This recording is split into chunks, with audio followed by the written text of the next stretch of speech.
जय हिंद दोस्तों, आपका फिर से स्वागत है हमारे इस खास प्लेटफॉर्म पर, जहां हम आपके लिए वो खबरें लेकर आते हैं जो सीधे आपकी जेब और आपके भविष्य को छूती हैं।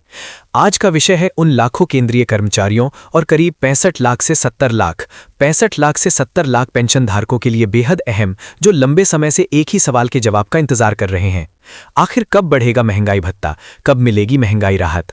8वां वेतन आयोग क्या सच में उनके सपनों को साकार करेगा और आने वाले दिनों में उनकी सैलरी और पेंशन में कितना बड़ा उछाल देखने को मिल सकता है? ये वो सवाल हैं जो हर ऑफिस, हर चाय की दुकान और हर पेंशनर मीट में गूंज रहे हैं। आज हम इन सभी मुद्दों पर बात करेंगे, हर छोटी बड़ी डिटेल को समझेंगे और आपको बताएंगे कि आखिर सरकार के पास क्या विकल्प है। तो इस खबर को शुरू से अंत तक बिना रुके देखें, क्योंकि हर अपडेट कीमती है और हर जानकारी आपके हक की है। सबसे पहला मुद्दा महंगाई भत्ता डीए और महंगाई राहत डीआर का वो लंबित ऐलान जिसने सबकी धड़कनें बढ़ा रखी हैं। दोस्तों, आपको बता दें कि हर साल जनवरी महीने से जो महंगाई भत्ता लागू होता है, उसका ऐलान परंपरागत रूप से मार्च के महीने में कर दिया जाता है। लेकिन इस बार हालात कुछ अलग हैं। अप्रैल का महीना अपने आधे से अधिक हिस्से को पार कर चुका है और अभी तक केंद्र सरकार की तरफ से कोई ठोस घोषणा सामने नहीं आई है। ना ही कैबिनेट बैठक की कोई तारीख तय हुई है, ना ही कोई अफसराना बयान। यही वजह है कि केंद्रीय कर्मचारी और पेंशनधारी बेचैनी के उस दौर से गुजर रहे हैं जहां हर गुजरता दिन एक नई अटकल को जन्म दे रहा है। विभिन्न कर्मचारी संघों और पेंशनर एसोसिएशनों ने अब तक कई बार सरकार के दरवाजे खटखटाए हैं। उन्होंने वित्त मंत्रालय को ज्ञापन सौंपकर साफ कहा है कि तुरंत कैबिनेट बैठक बुलाई जाए और महंगाई भत्ते में कम से कम 2% की बढ़ोतरी करते हुए इसे 60% के आंकड़े पर पहुंचाया जाए। ये मांग पूरी तरह से आंकड़ों पर आधारित है, क्योंकि पिछली छमाही में खुदरा महंगाई के जो आंकड़े आए हैं वो इस बढ़ोतरी को सही ठहराते हैं। लेकिन असली सवाल यह है कि इस बार सरकार चुप क्यों है? क्या वो जानबूझकर इस घोषणा को टाल रही है या फिर कोई बड़ी योजना बनाई जा रही है जिसमें डीए-डीआर को 8वें वेतन आयोग की सिफारिशों के साथ जोड़कर एक साथ लागू किया जाएगा? दोस्तों, अगर हम पिछले 10-15 सालों के रिकॉर्ड को खंगालें तो हमें कोई ऐसा मामला नहीं मिलेगा जब अप्रैल के मध्य तक महंगाई भत्ते की घोषणा ना की गई हो। हर बार समय से पहले ही कर्मचारियों को राहत दे दी जाती थी। लेकिन इस बार की देरी ने कई तरह के कयासों को जन्म दे दिया है। कुछ विशेषज्ञों का कहना है कि सरकार शायद एक साथ कई बदलाव लाना चाहती है, जबकि कुछ का मानना है कि ये सिर्फ प्रशासनिक देरी का मामला है और जल्द ही कोई सकारात्मक खबर आ सकती है।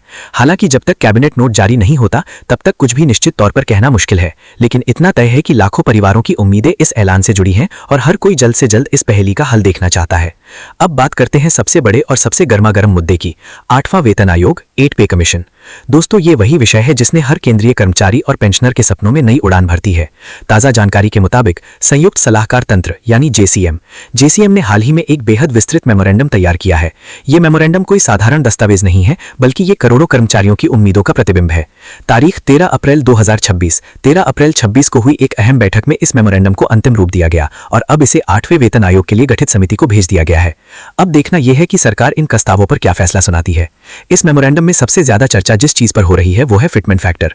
फिटमेंट फैक्टर को समझना बहुत जरूरी है, क्योंकि ये वो गणित है जिसके आधार पर आपकी मौजूदा बेसिक सैलरी को गुणा करके आपकी नई सैलरी तय की जाएगी। वर्तमान में 7वें वेतन आयोग में फिटमेंट फैक्टर 2.57 है, लेकिन इस बार कर्मचारी संगठनों ने जो प्रस्ताव रखा है वो चौंकाने वाला है। उन्होंने फिटमेंट फैक्टर को बढ़ाकर 3.83 करने की मांग की है।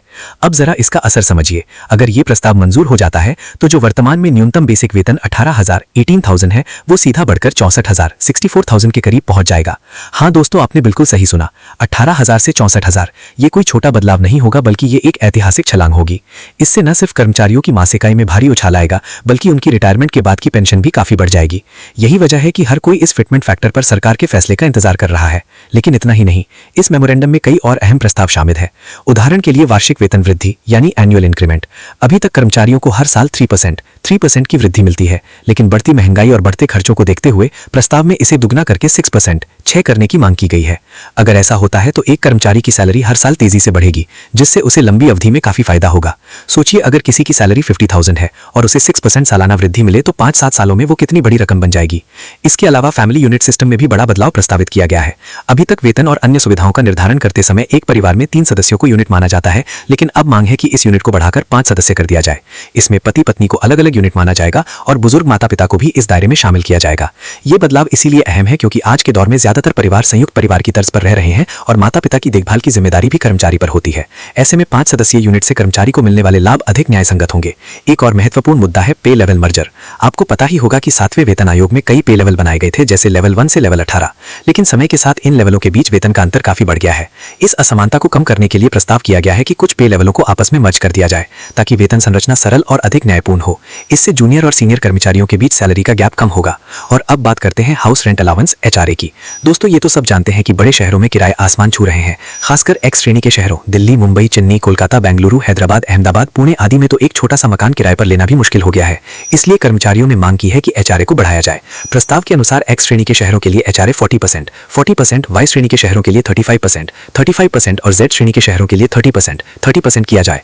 अगर ये प्रस्ताव पास हो जाता है तो महानगरों में रहने वाले कर्मचारियों को बड़ी राहत मिलेगी और वो अपनी सैलरी का बड़ा हिस्सा किराए में जाने से बचा सकेंगे। अब इस स्क्रिप्ट का सबसे दिलचस्प हिस्सा, पेंशनरों के लिए उठाई गई वो मांगे जिन्होंने सरकार की नींद हराम कर दी है। दोस्तों, केंद्रीय कर्मचारी तो कर्मचारी हैं ही, लेकिन जो सेवानिवृत्त हो चुके हैं उनकी पीड़ा और उनकी उम्मीदें भी कम नहीं है। पेंशनर एसोसिएशनों ने एक स्वर में कहा है कि जिस तरह से कर्मचारियों के वेतन में फिटमेंट फैक्टर के आधार पर बढ़ोतरी होगी, उसी तरह पेंशन में भी बढ़ोतरी होनी चाहिए।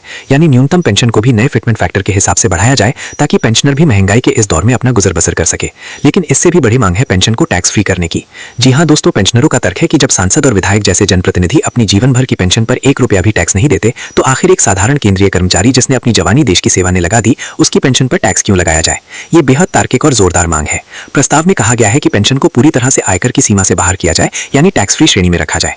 तीसरी बहुत बड़ी मांग है एडिशनल पेंशन की उम्र सीमा में कमी की। अभी के नियमों के अनुसार अतिरिक्त पेंशन, एडिशनल पेंशन आपको 80 ईयर्स 80 साल की उम्र के बाद मिलना शुरू होती है। यानी 80 साल के बाद हर 5 साल पर पेंशन में कुछ प्रतिशत की बढ़ोतरी होती है।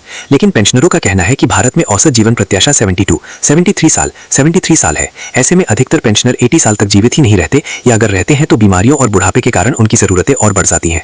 इसलिए मांग है कि एडिशनल पेंशन की पात्रता की उम्र को घटाकर 65 साल कर दिया जाए। इससे पेंशनरों को उस उम्र में अतिरिक्त राहत मिलेगी जब उन्हें इसकी सबसे ज्यादा जरूरत होती है।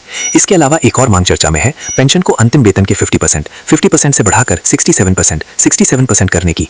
वर्तमान में एक केंद्रीय कर्मचारी को अपनी सेवा के अंतिम वेतन का लगभग 50% पेंशन के रूप में मिलता है, लेकिन पेंशनरों का कहना है कि ये आंकड़ा अब पुराना हो चुका है। बढ़ती महंगाई और बढ़ती चिकित्सा लागत को देखते हुए ये पेंशन ना के बराबर हो गई है। इसलिए उन्होंने मांग की है कि पेंशन को बढ़ाकर अंतिम वेतन का 67% कर दिया जाए। और अंत में महंगाई भत्ते के फॉर्मूले में बदलाव की भी बात कही गई है। अभी जो तरीका है उसमें अक्सर महंगाई भत्ता और महंगाई राहत वास्तविक महंगाई से थोड़ा कम ही तय किया जाता है। कर्मचारी और पेंशनर संगठन चाहते हैं कि एक नया फॉर्मूला बनाया जाए जो बाजार की सही तस्वीर को प्रतिबिंबित करे। प्रस्ताव में यहां तक कहा गया है कि हर 6 महीने में 5 से 7%, 5% से 7% तक का DA और DR बढ़ाया जाना चाहिए, DA-DR को, ताकि महंगाई का तत्काल असर कर्मचारियों और पेंशनरों की जेब पर ना पड़े। अब बात करते हैं उस लंबित एरियर की जो पिछले 18 महीनों 18 मंथ से अटका पड़ा है। दोस्तों, ये एक ऐसा मुद्दा है जिस पर सरकार पर दबाव लगातार बढ़ रहा है। आपको याद होगा कि 7वें वेतन आयोग की सिफारिशों के बाद जो एरियर बनते थे, उसी तर्ज पर अब 8वें वेतन आयोग के लिए भी ये मुद्दा उठ खड़ा हुआ है। लेकिन यहाँ बात अलग है। कोर्ट और कई ट्राइब्यूनल में लंबित इस मामले में सरकार को अब 30 अप्रैल तक का समय दिया गया है। सरकार को साफ तौर पर बताना है कि अगर ये 18 महीने का एरियर जिस पर 8% ब्याज भी जुड़ेगा दिया जाता है तो उससे सरकारी खजाने पर कितना अतिरिक्त वित्तीय भार आएगा। यानी सरकार अब इस पर गणित कर रही है। एक तरफ लाखों कर्मचारी और पेंशनर हैं जो इस एरियर को अपना हक मानते हैं, तो दूसरी तरफ सरकार है जो अपने बजट और राजकोषीय घाटे को देखते हुए कोई फैसला लेगी। 30 अप्रैल के बाद ही साफ होगा कि सरकार किस ओर इशारा कर रही है। लेकिन इतना तय है कि अगर ये एरियर ब्याज सहित आता है तो ये हर कर्मचारी और पेंशनर के लिए एक बड़ी सौगात से कम नहीं होगा।